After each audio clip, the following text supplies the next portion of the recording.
আজকে তোমাদের একটা ভালো জিনিস দেখাই। এই যে মাঠটা দেখা যাচ্ছে, এটা দমদমা বিল মাঠ। হ্যাঁ, এখানে ধান বেশি চাষ হয়, অন্যান্য সবজিও চাষ হয়। এই দিকটায় বর্ষাকালে অনেক জল জমে।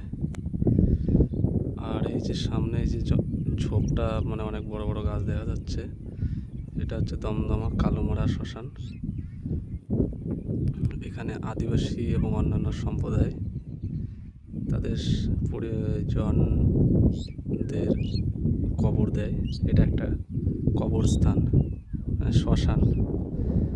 আর এই যে ডান দিকে পুরো যে মাঠটা দেখা যাচ্ছে, এটা বর্ষার সময় অনেক জল হয়।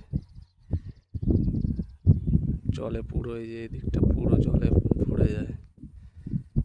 আর এই পাশে ওই যে বড় বড় লম্বু বাগান দেখা যাচ্ছে, গাছপালা। ওই দিকটা সাতাশি গ্রাম। আমরা তো গ্রামে থাকি, এগুলো হচ্ছে গ্রামের ঐতিহ্য।